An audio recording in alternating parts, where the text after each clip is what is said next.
preparing for hurricane season. How the state of Louisiana gets ready for hurricanes. Anytime, anywhere, anyone in need.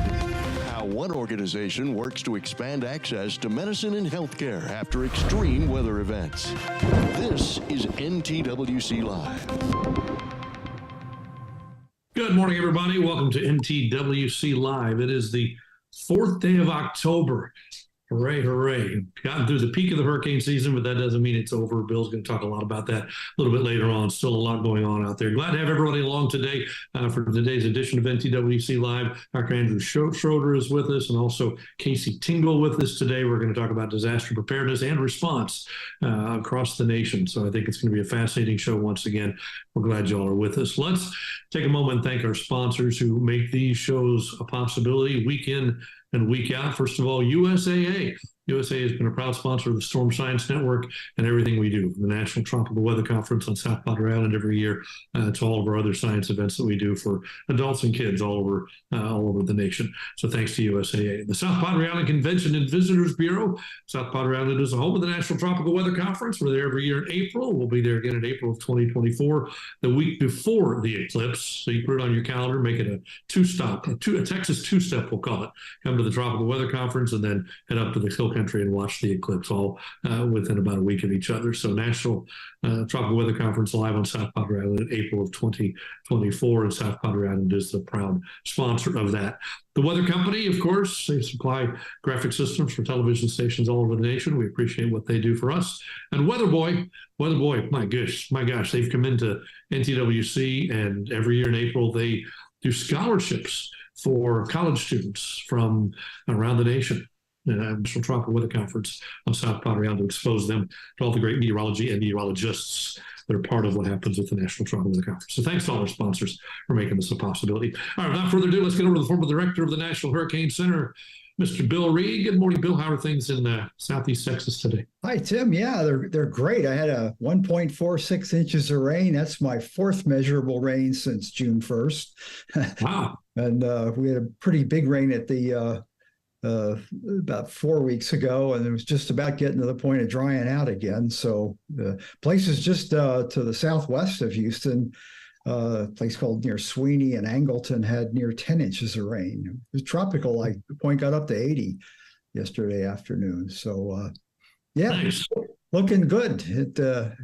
Rain is good like that, but if it keeps coming down like that, we'll have to worry about the flood problems. And next April, after the conference, I mean, San Antonio's ground zero. We probably should all pack our tents and show up and park in Alex's backyard. I think that's a great plan. Just get up under the tree so you can see the eclipse. We're just going to join. All of us are going to your hotel room, Bill, wherever that is. That's where we're going to go. We'll all cram in there on our. It's out next to SeaWorld. There's a lot of open space. It actually would be a good place.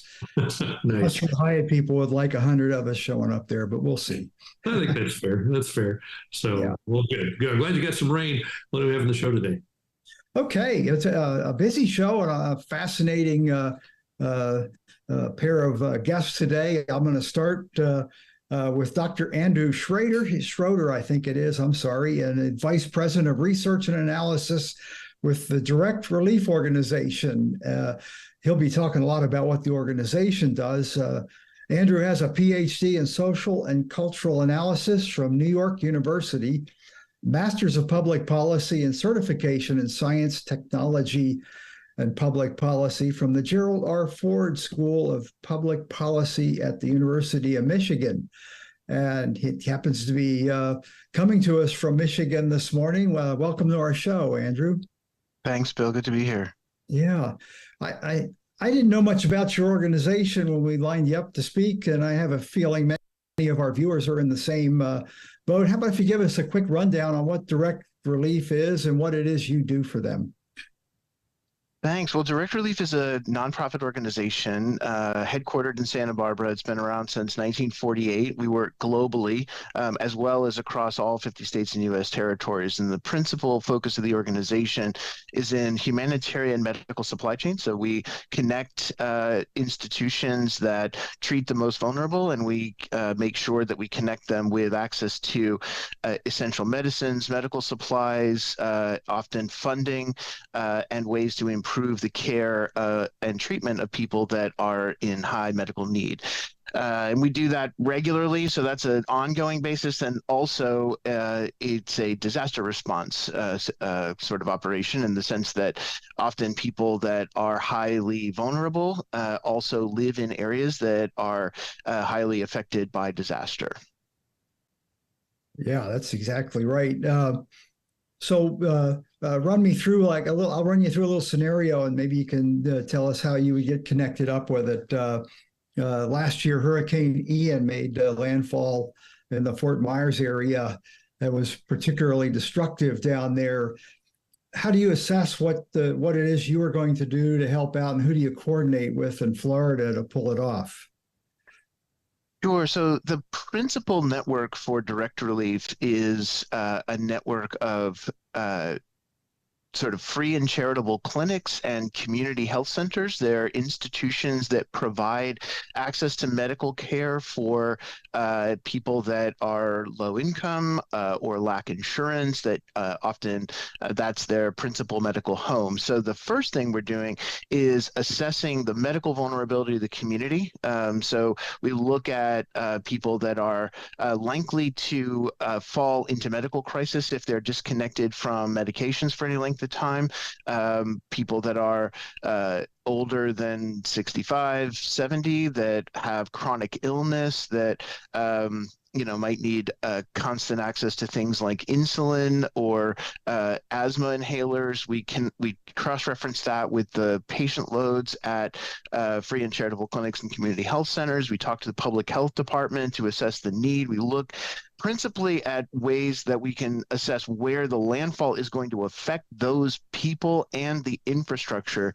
So we use a variety of different data to do that. I can quickly share my screen and show you a mapping application that we use to look at this. So this is not Ian, this is Hurricane Idalia, but I could switch to Ian if you want, but I already have Idalia loaded.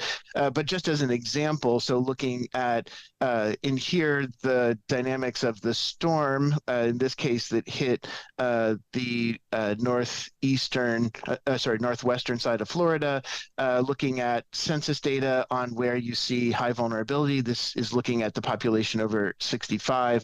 We look at mobility dynamics based upon social media. So I get metadata on the distribution of the users of the Facebook application. So this looks at changes in the density of population as measured by changes in the density of the Facebook user base. And then we look at infrastructure in the area where there is inpatient, outpatient care, and we are able to then ballpark the kind of medical impact that you're likely to see in this area. And so in combination, that lets us put together requests to medical corporations that can then unlock supply that will meet their needs over a certain period of time. That's fascinating. Now, are you responsible for putting together the mapping application and the database that supports it, or is that something you get from somewhere else? Yeah, no, we put that together. I put that together, and we use this type of approach in everything that we do as part of this kind of assessment process for understanding exposure of population to crisis, and then, and in particular, and I think this has been a development that's accelerated a lot in the last, say, 6 or 7 years, around being able to understand that in close to real time. So understanding the baseline dynamics index of vulnerability, who's most at risk is important, but then that risk shifts as you see evacuations, as you see flooding, as you see infrastructure that may be affected, taken offline, and then that affects how we have to understand kind of who's at risk at different moments in a crisis. So, people may fan out over a fairly large area if there's a major evacuation from a hurricane event, and then the institutions that they're then going to seek medical care from also change. And we've seen that in storms, from Hurricane Laura, Delta in Louisiana, where the distribution pattern went all the way out into Dallas, parts of northern Louisiana. And so resourcing those medical facilities, not just looking at the kind of immediately affected area, becomes quite important. Great. And how do the medical facilities that you support, how do they get information to you during the actual evolving of the event as to what their needs might be? It's a really good question. So we talk to them a lot. So there's a communications process. We sort of operate kind of as a nonprofit version of any other logistics corporation. So they file requests for assistance through e-commerce portal. We also do a lot to model their need in advance. So we respond to a lot of disasters, and often we find that it's a little bit easier for us to ballpark their need than it is for them to ballpark their need.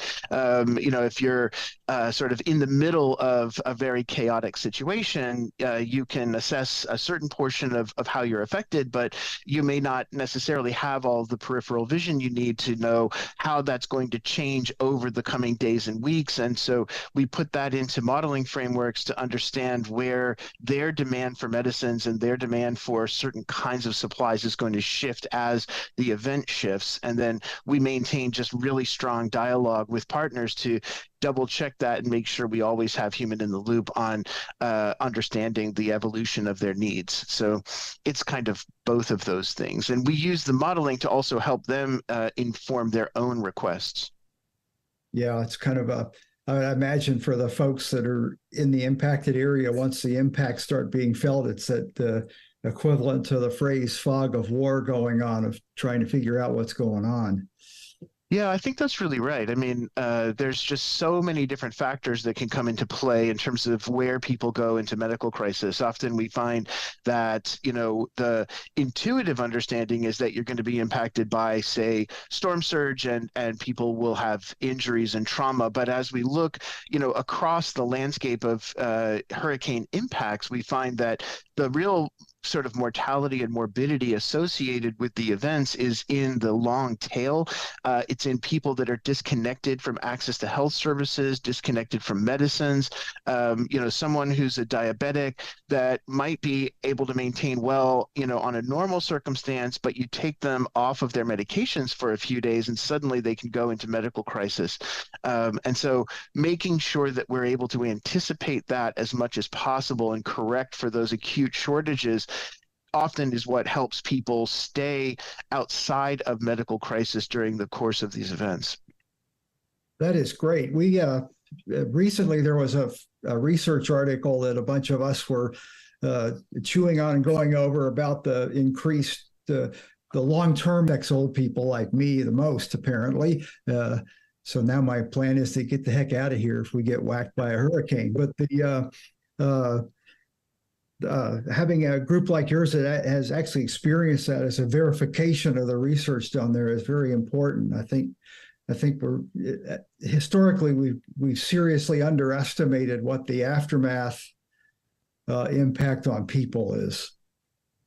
Thanks, Bill. And I think the other kind of factor that I would put in the mix there is in continuity of things like electricity and refrigeration, particularly for health services. We find that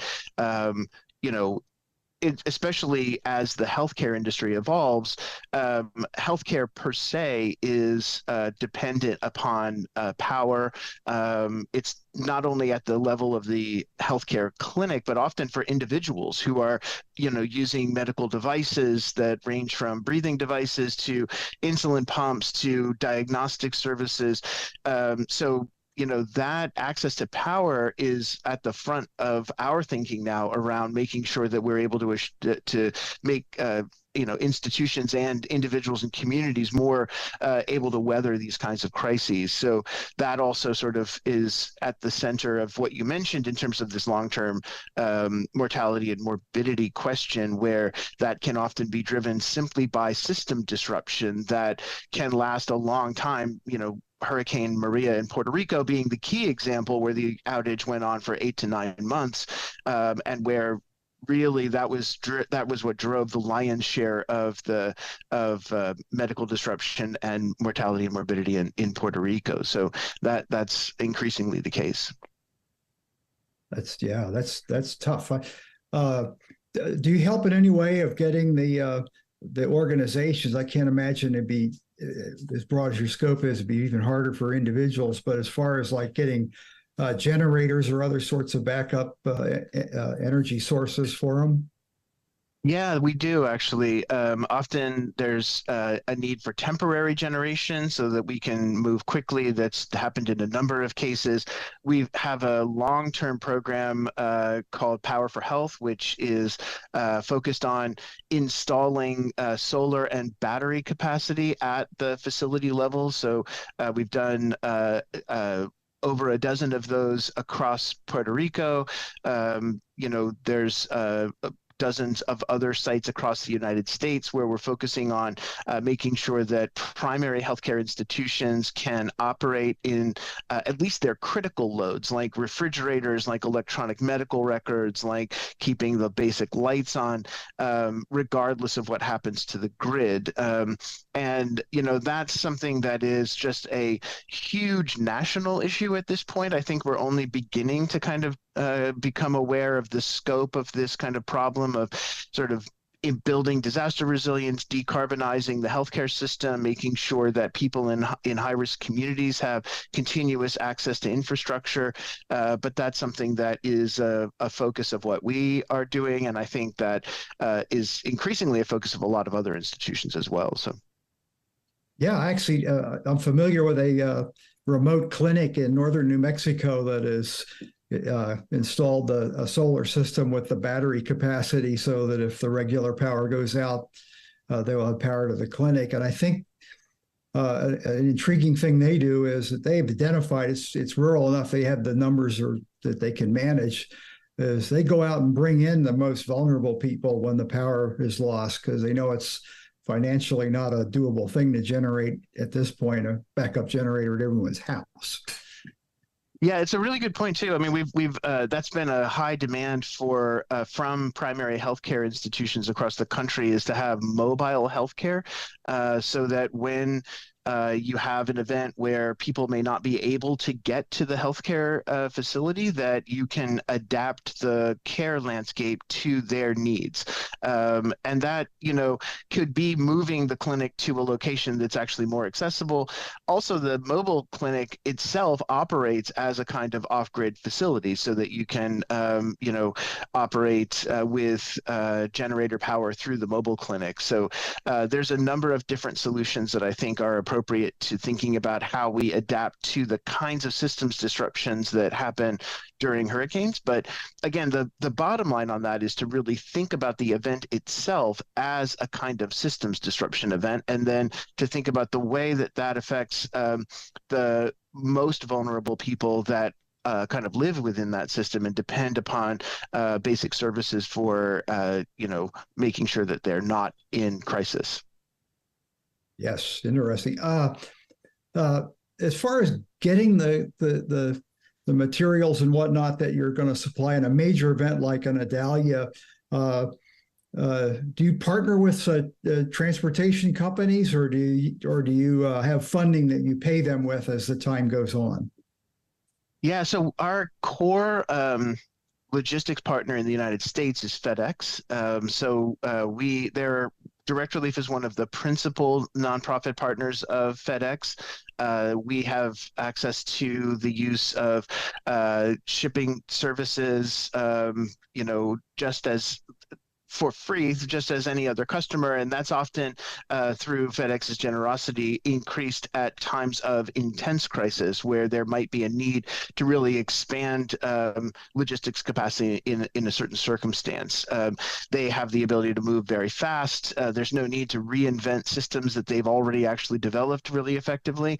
That operates globally as well, often leaning on their own expertise about how to be able to get airplanes into situations which are quite broken in terms of access to infrastructure. We've responded to the earthquake in Turkey just as much as the hurricanes in Florida, and this works very well with being able to understand the with the advice of logistics professionals through organizations like FedEx. So, that's really at the forefront of our thinking. Yeah, we focus on the U.S. and that Turkey reminded me you guys are international just about anywhere. That must present some rather unique challenges. For example, islands in the Caribbean, nations in the Caribbean, you probably have to handle, like, say, Belize a whole lot differently than you would Haiti. Yeah, I mean, obviously the security situation can vary quite dramatically. So Haiti's a really good example of where a lot of the principal humanitarian need is driven not only by poverty and their situation geographically relative to storm risk, but is driven by the security situation, which is quite dire in that case.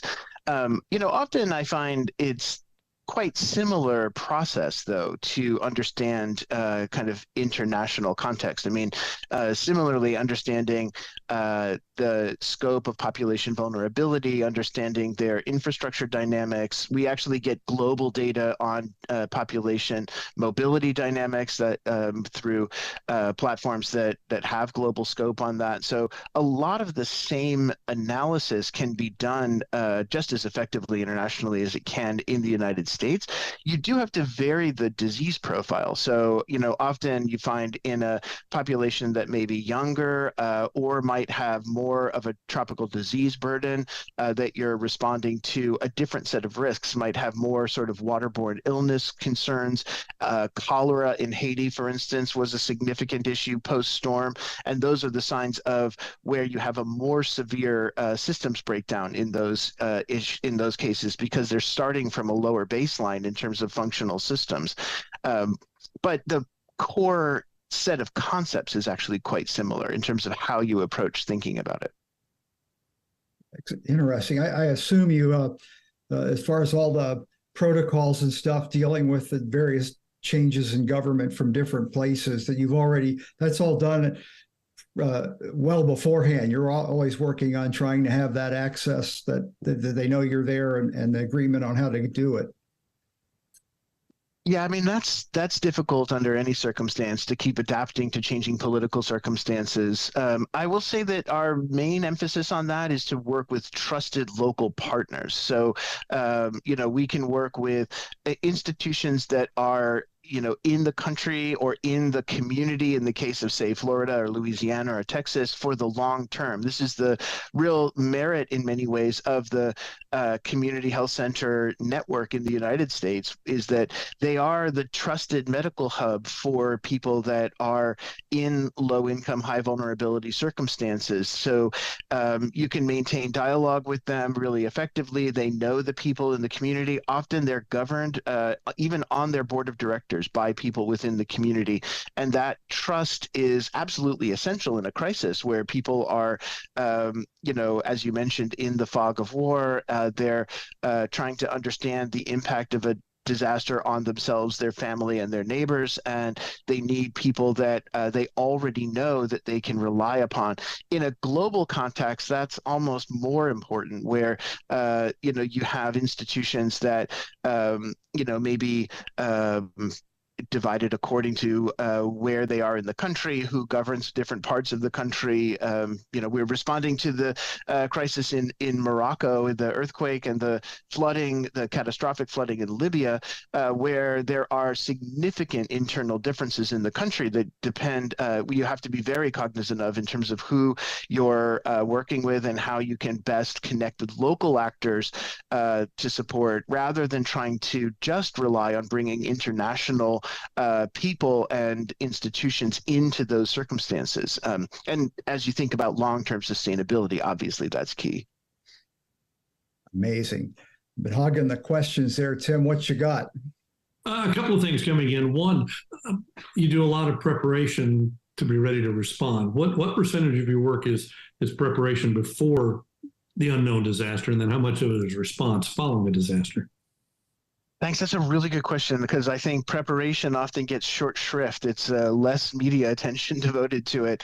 But I think quite a lot goes into the preparation side. I mean, as I mentioned, on the data side, that's actually part of the modeling work, to be able to really spend the time before disasters happen to really understand those dynamics, make sure we have logistics networks set, make sure we are able to move whenever things happen. We also maintain pre-positioning programs for medical supplies. So with a number of facilities through the Caribbean, Central America, across the Gulf Coast, and up the U.S. Southeast, we will select a number of facilities that we do analysis on in terms of their positioning relative to the factors I mentioned before. And we'll actually put medical supplies in place well before events occur, so that in the event that things do happen, they already have access to supplies. They come in these sort of watertight tubs. They will be able to operate for several days without needing to be resupplied.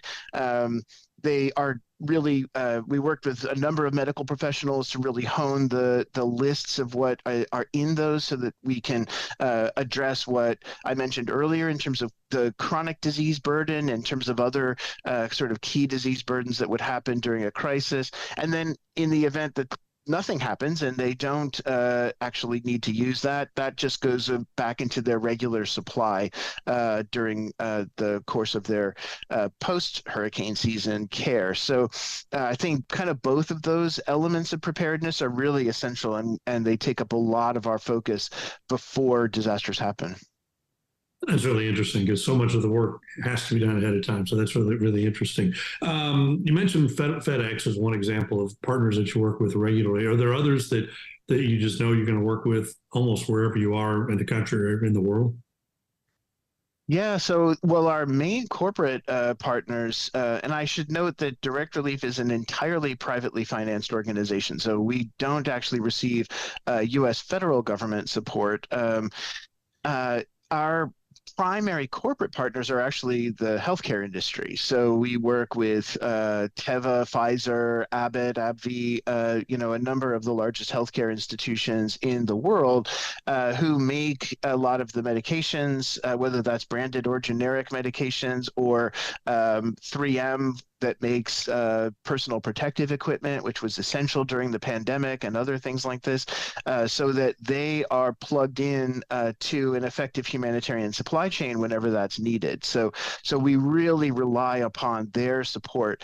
I mentioned earlier that we work on kind of analysis of a lot of data during a lot of these circumstances. So I work closely with the Data for Good team at Meta, and they are data scientists that produce high quality data on changing population dynamics. We work with Google, we work with Amazon Web Services and Microsoft around a number of remote sensing, satellite imagery analysis, ways that we can use machine learning to do damage detection post-disaster. And so without those kinds of partnerships, our intelligence would go down in terms of what we would understand post-crisis. One other question coming in from one of our viewers I want to share. It's a specific but important question, I think, and it's about how the forced oxygen needs of people in impacted residents and communities. How is that addressed in your disaster recovery? Yeah, this I think is much like power, which I mentioned earlier, is an increasing priority for us. So, forced oxygen is whether that's through oxygen concentrators, home respiratory equipment, or piped oxygen in hospitals, which often may need to repair their oxygen systems post-crisis, is probably the most efficient use of medical resources that you can find. There's a pretty wide array of medical conditions that are specifically addressed just by access to oxygen. I mean, the pandemic was probably the best example of this, where oxygen was one of the absolute core needs for treating people that had severe respiratory distress due to COVID-19. But, you know, that could be true of any number of other issues as well. So in some cases, we're actually sending oxygen concentrators and other kinds of forced oxygen equipment that can be distributed either through clinics or in some cases out to shelters or other institutions that are seeing a lot of these types of patients that might be most in need of that. In international terms, again, we work with a number of institutions that help to bring oxygen systems back online for hospitals. Often, you know, it's just a very simple repair that can bring a hospital back online that may have all the equipment, but may not have spare parts and other things. And so making sure that we systematically address those oxygen needs is really a frontline issue, I think, for not only in the United States, but globally. Fascinating. What an amazing organization doing things worldwide. So thank you. Thank you for taking time with us this morning. Really interesting. Thank you, Jim. I have one final question that I should have asked before we even went on the air. Is it Schroeder or Schrader? In Indiana, we'd say Schrader, but well, I say Schroeder. I mean, I think it depends on what part of the country you're in. You know, I know there was a famous congresswoman named Pat Schrader, or did she call it Schroeder? Anyway, you know, it depends on where you are in the country. Well, it's whatever you want to be today. So we'll go with Schroeder today. Thank you. Don't Thank go you away. so We appreciate your time. Go away and stick around for the second half if you can. I want to take a quick moment, thank our sponsors who make these shows a reality week in and week out. First, USAA. Thank you, USAA. We appreciate all you do. The South Padre Island Convention and Visitors Bureau. We hope to see everybody on South Padre Island in April of 2024, the week before the eclipse. It's your Texas two-step, as we're going to call it from now on. South Padre and then Alex's house. The Weather Company, thanks for all you do for us. And finally, Weather Boy, thanks for bringing all the college students to the event as well. We appreciate all of that. All right, Bill, you know, we talked before the program about how the tropics seem quiet, but that's not really true. No, it's not. Since Hal's not here, I'll take the time that we had bookmarked for him to cover the globe tropically, if you wish. So I'll get right to it here. If I can find it, there we go. Here we are now in the Atlantic, the most current update. Philippe is the only thing on there. The next 7 days, National Hurricane Center has no other areas of interest that they're looking at. Philippe is finally moving north. It's been an absolute nightmare for forecasters. It has not done what models felt. None of the conditions have meshed too well, so it's been a tough shore, but it appears to be on a track between two rather large-scale systems, a trough in the east and a ridge to the west, and a ridge to its east, which will give that channel a northward flow. And now the indications are that it'll follow in the wake of where extratropical remnants of Lee hammered the Atlantic Canada and parts of Maine. It looks like we may have the same scenario, though given the amount of uncertainty we've had with this storm to date, I would still hold that we've got a lot of uncertainty on that. Latest satellite imagery, there actually is now some convection. What can be found of a center is probably located somewhere in here on the edge of the convection there, but it's been developing on the north side of it, north and northeast, as well as the big ball to the south. It's created the foot or more of rain in the Leeward Islands the last 2 days, and the flash flooding that goes with it. Over in the Pacific, a lot of convection going on now. This is Lydia, Tropical Storm Lydia. off the southwest, off the coast of Mexico. And all this convection coming off of Mexico is being earmarked for something later this week or this weekend or in the early next week for potential development. The next one in line is Max. So I'll give my friend Max Mayfield a call, say it's all your fault if we ruin the eclipse with the remnants of Max. The outlook is, this is only at 10%, the little area out in the open Pacific there, not of concern. I already talked about Lydia a little bit, and there's the general area that formation may occur, but most likely this weekend or early next week, just off the coast of Mexico. Here is the 5-day forecast for Lydia. It shows a slow drift to the, I bet there's an update on that. Let me see what I can get. There we go. It doesn't change a thing. It still shows a northwest, then west to southwest, and back to northwest. Very slow movement towards generally in a westerly direction underneath a weak high pressure ridge that's expected to form over the next couple of days. However, the confidence in this forecast is not great, and this is the ensemble forecast both from the European and the GFS models, and this kind of spread does not give me any confidence. The mean is probably as good as anything to grab, but it's obvious that there's a lot of uncertainty as to the track and probably even intensity as Lydia slowly moves forward. Looking into the Atlantic on the ensembles for other activity that might come along after the 7-day period. This is the American model GFS showing the relative uncertainty, but it's gotten better in recent runs as far as tightness of the fit of the ensembles for where Philippe might go. In the 7 to 10 day range, another system the models start hinting at coming in at low latitudes off of Africa, and a little noise in the Caribbean, and then all this activity showing up here in the Bay of Campeche, which when I look at it through the details is one set of solutions kills Max as it hits the mountains of Mexico and then reforms it in the Atlantic. So that'll bear watching. And for a change, the European and the American models are on the same wavelength. This is the European solution showing the same idea down in Campeche and off the coast of Africa. Now, if you just took the 5-day forecast of Lydia, you'd forget about it because it means it's going west, dying over colder waters of the East Pacific. But this is picking up on the run. The moisture and wind field in the mid to upper levels indicated there, and the relative humidity in the same region, plus the surface thing. Lydia takes a turn to the east. There's a big trough in the westerlies, digs down off the coast of Mexico. Max forms off the south coast, and the moisture from both of them get pulled up over Mexico into the Gulf of Mexico and South Texas. And eventually there's a front that has come through in Texas, and eventually it enhances the fronts, kind of puts a frontal low on steroids off the Texas coast out there in the 10-day range before heading east towards Florida. A whole lot of moving parts there. I wouldn't bet on any of them verifying as to what I showed you, but it is of interest.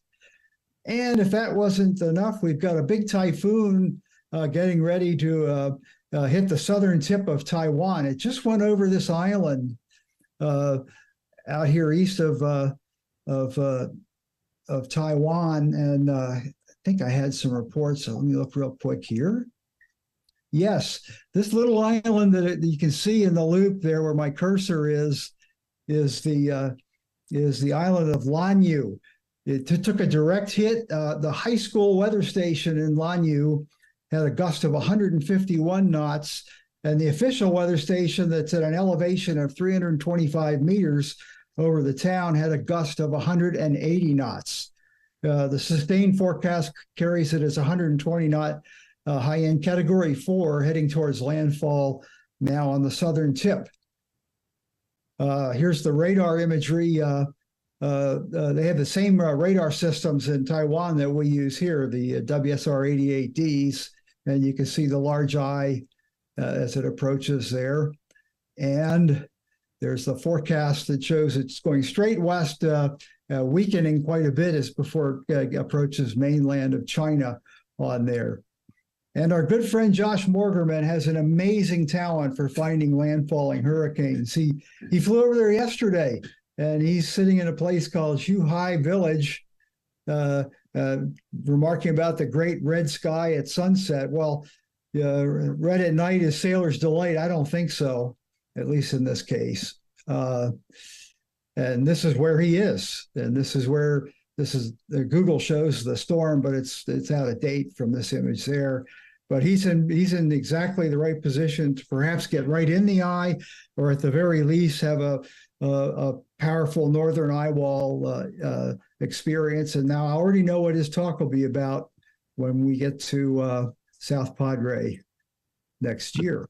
That's a great update, Bill. Fascinating. For nothing going on, that's an awful lot, isn't it? It really is, and October is the time of year where we do have impacts from landfalling East Pacific storms that get pulled by the westerlies into Mexico, into the southwest U.S. And southern plains. And October 94, we had some big floods, October 98, and then way back in October 92. Whenever there's a front left in the path of one of these storms to enhance the rainfall, it seems like we get excessive rain out of these remnants of Pacific storms. Well, looking at the drought map, that would be welcome for the most part, as long as it doesn't get carried away like it's done in the past. So good update. And one question for you, Bill, that, the maps show all that potential crud down in the Bay of Campeche eventually. But for all of us in Texas, that stuff tends to not go toward Texas. It tends to go toward the Northeast if it does develop. Is that not correct? That's usually the case. I'm trying to think of the one in 99 that came straight north out of there, went into the King Ranch. Well, Brett did that in 99. Yes, Brett did in August.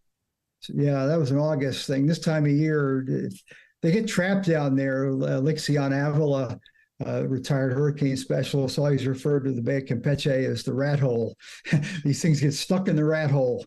It's tough to forecast they're coming out. But the moisture, that looks fairly legit, the moisture from both of those tropical systems pulled east, which is a good segue into our next guest, because I have a feeling our next guest is really getting tired of the drought and wildfire situation in Louisiana.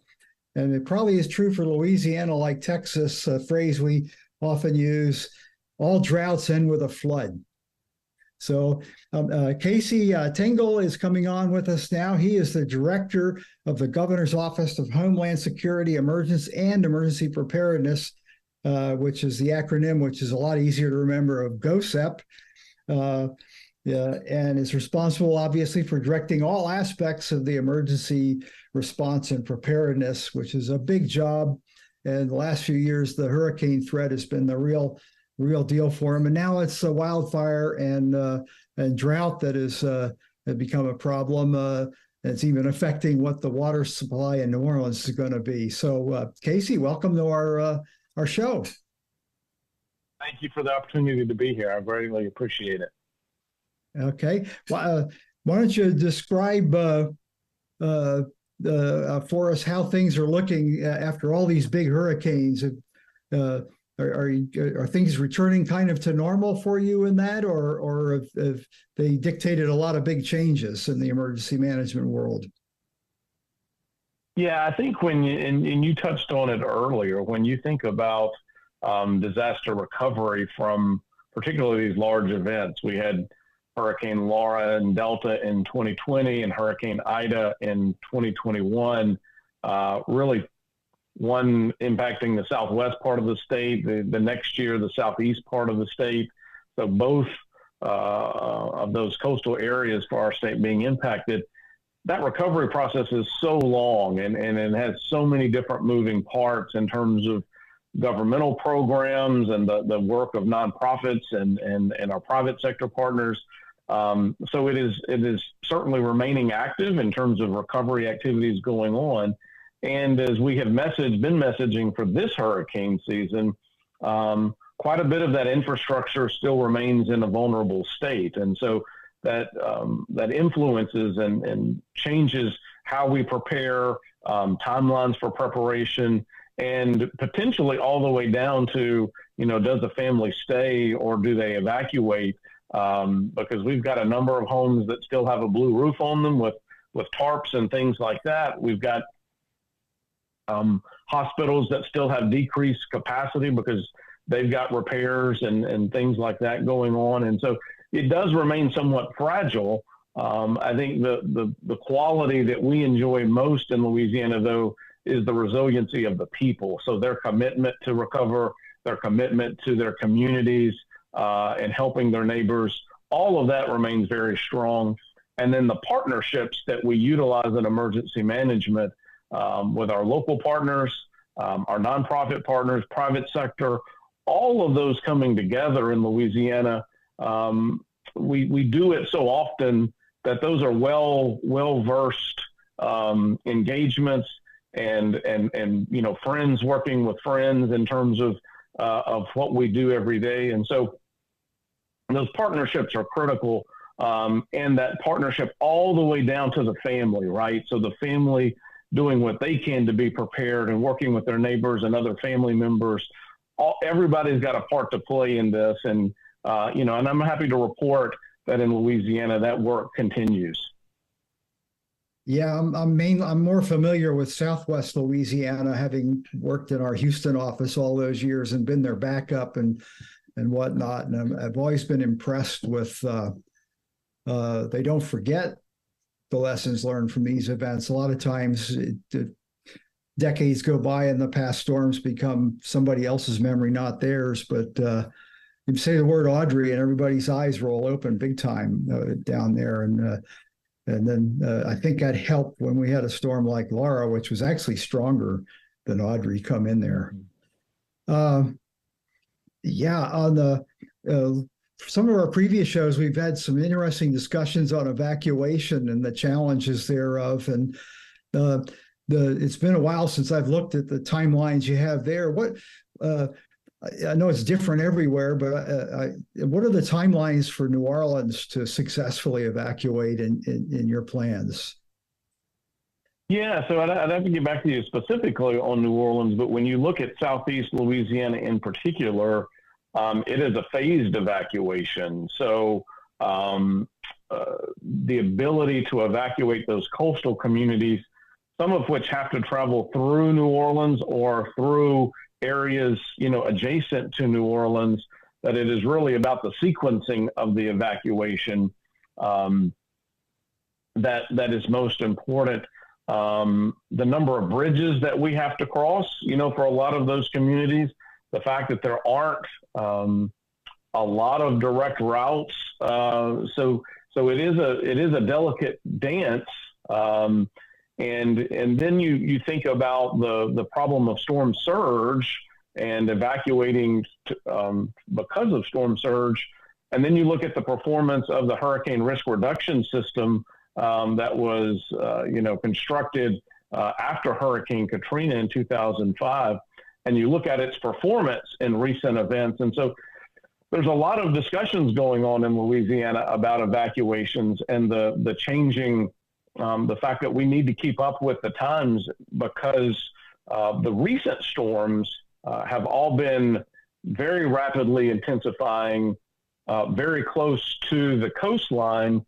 And so the last thing we want to do is trap people on the side of a highway when that's coming on. So there's a lot of, I would just say that in short, it's a very fluid situation in Louisiana because there's a lot of different dynamics today than what we saw in 2005, what we saw with Hurricane Gustav in 2008, which was a mass evacuation of Southeast Louisiana. But the characteristics of that storm gave you the timeline to be able to safely do that. When we look back at the timelines for Laura and Ida, those timelines just did not allow us to safely ensure that we could clear the roadways and get people out.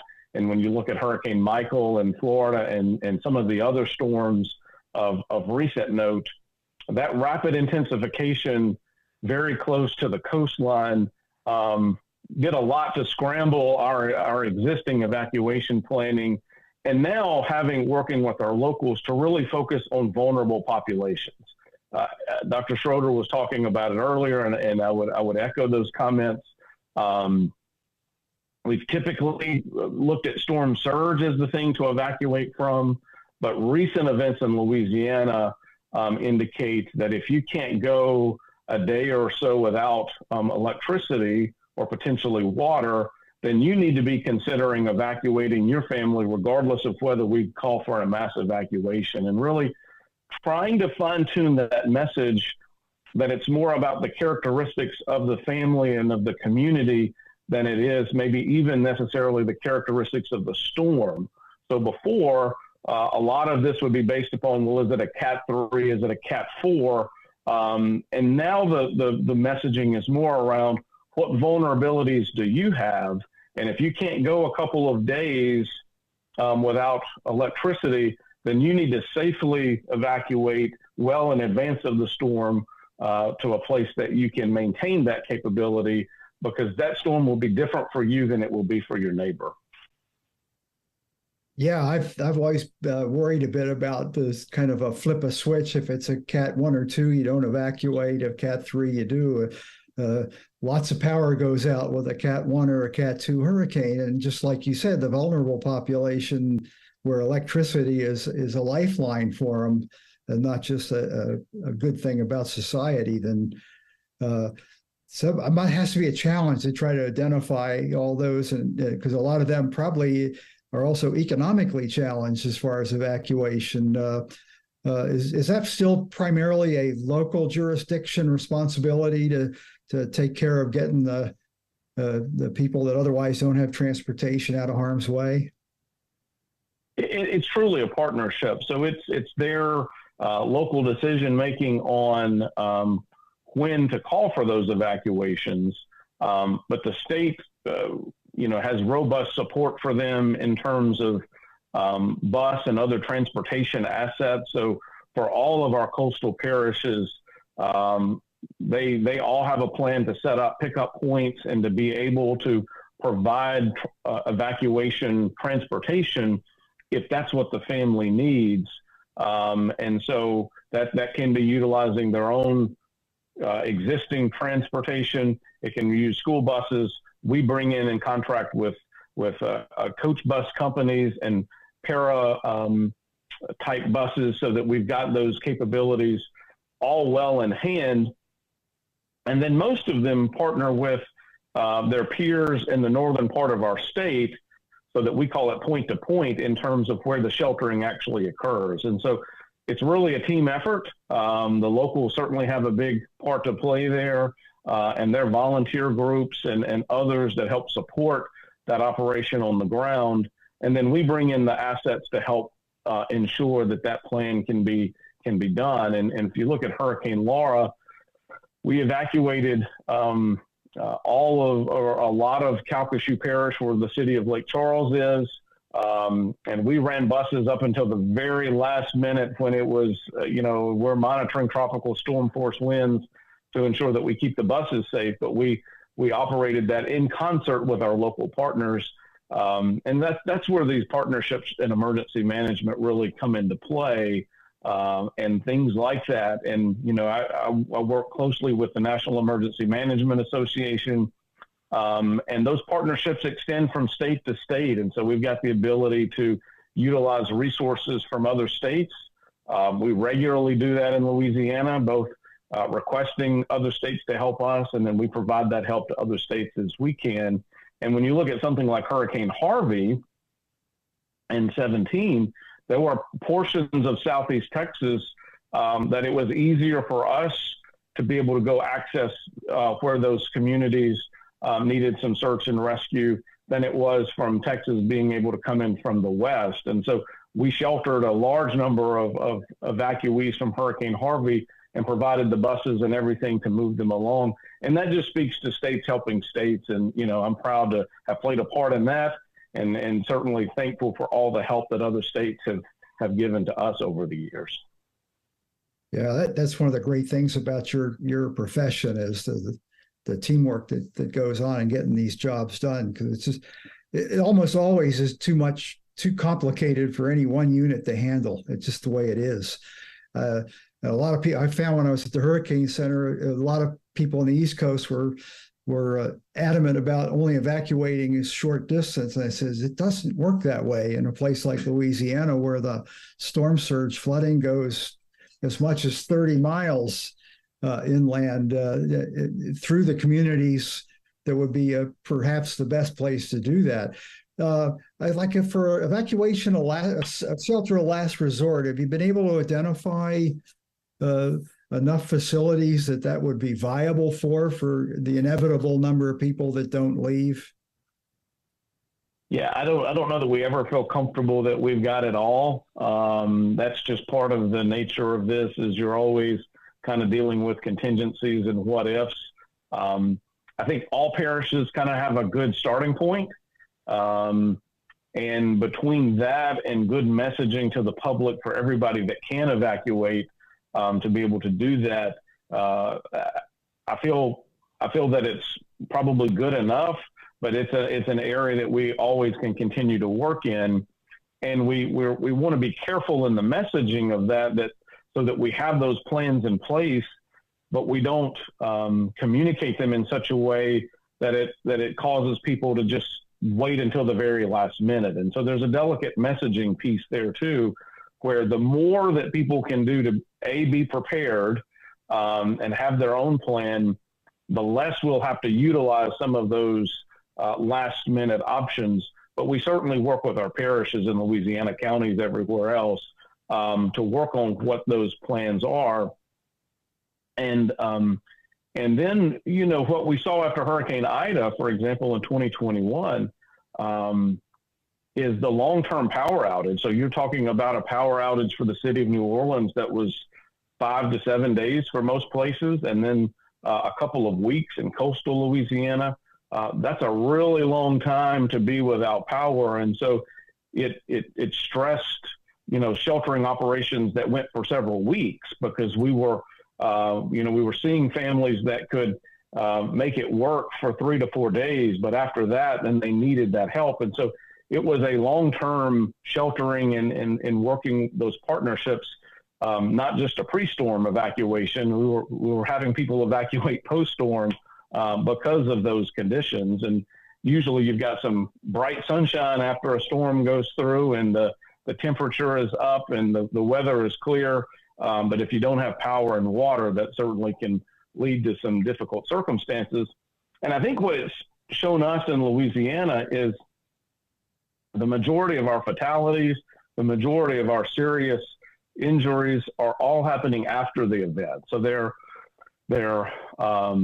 related to heat and accidents in the cleanup process, as well as, lack of good safety with generators and things like that, and carbon monoxide poisoning. And so while we talk about being prepared on the front end of storms, we also want to talk about what it means to be prepared for that recovery process, and taking care of one another, having a plan if you're going to be without power, having supplies of water, and just exercising good safety with equipment, particularly generators, as we've just seen some really bad stories in terms of carbon monoxide poisoning, generators being located in the house or too close to the house, not in areas with good ventilation.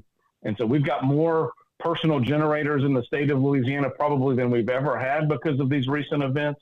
And so that generator safety message is something that we just continue to push about being prepared for the recovery as well as being prepared for the event itself. Yeah. If we had only known back in 2017 how it was going to evolve, we would have all bought stock in Generac. That's an important thing. Unfortunately, you were on the front end of the lesson that was being taught about the bad use of generators and a whole host of other things. But one of the good things that's come out of that I've seen is within the weather community, both within the Weather Service and the media, is a much higher emphasis on the safety precautions to take after the storm. And I think we're going to see a positive effect from that, because it's really a function of just teaching people what not to do. Like people my age going up ladders, that's not really a good plan. So I like that approach. That it's too bad you had to learn that way. Again, I've hogged all the time on you, Tim. I'm going to toss it to you while we have a few minutes remaining for any questions from the viewers. No, you're good. A lot of great stuff and really enjoying the conversation. I want to bring the two guests together now for a second. And Casey, how important is the stuff that Andrew is doing to what you're doing and vice versa? You can start, Casey, and then Andrew, you can jump in and comment on it. Yeah, absolutely. I mean, I spent some time talking about partnerships and in partnership with healthcare in general, and specifically, the community-based healthcare that really is working every day with vulnerable populations and trusted partners. We saw that in COVID. We saw what a difference that made in things like testing and vaccinations and things where a community-based approach made sense. And it's the same thing in other disasters. Andrew was talking a bit about oxygen. Oxygen's a huge issue for us post-storm. We've got very broad distribution plans and bottle swaps and things like that, and ensuring that we've got shelter space and the adequate power at shelters to be able to run the machines and that sort of thing. But there are, particularly in vulnerable populations, there are communication gaps. There are difficulties, with making those things available. And so it takes all of us to reach those families, particularly in those vulnerable communities with health vulnerabilities or accessibility challenges. It takes people that are working with them every day and understanding their unique circumstances to help. And then the better resource those partners can be with information and capabilities. It has saved lives. It will save lives. And importantly, it saves lives over the long term, right? So sometimes we just measure what happens as a direct result of the storm, and we miss those challenges that happen a week, a month after. And that's really where some of these things will play out. Yeah, Andrew, jump in. The nonprofit community coordinating with the public sector. I mean, the complexity of these events mandates that you need strong coordination, you need strong messaging, you need consistency in a lot of these things so that people understand what to do in a lot of these circumstances. I mean, you mentioned generator safety as one, but we could list like a dozen others, which are, messaging that needs to be really consistently repeated and needs to be varied in order to reach communities in ways that they will pay attention to and they will really take to heart. And I think the collaboration across the nonprofit community and the public sector can really help to inform a lot of that process, and then to make sure that when the time comes to actually support people in crisis, that we're all on the same page and we can all sort of maximize our own efforts towards that common direction. So it's great to see, folks like Casey that are really doing that and are thinking well in advance about the kinds of needs that communities and families will have. I think this is a fascinating conversation. We're at the top of the hour. We promised we'd get you out of here at 11 o'clock, so we're going to do that. So I want to say thank you to both of our guests today. Andrew and Casey, great job today. We appreciate you taking time to be with us. Thank you. Thank you. Thank you. Thanks to you and Bill as well. We appreciate it. And when one of our regular viewers commented that, and this is something I think we all need to keep in mind, that no matter what direct relief is doing, no matter what the state of Louisiana or Texas or Florida or whatever is doing, we all need to have our personal thresholds. We need to know what we're going to do. And so many people don't think about that. So many people just wait and sit back and see what the state is going to do or what these agencies are going to do. But we all need to have our own personal plans. So thank you, Casper, for bringing that up. We appreciate that. Bill, any final thoughts before we say goodbye? I just want to thank both Andrew and Casey. You both have uniquely difficult jobs that you apparently do very well and we really appreciate you coming on with us today.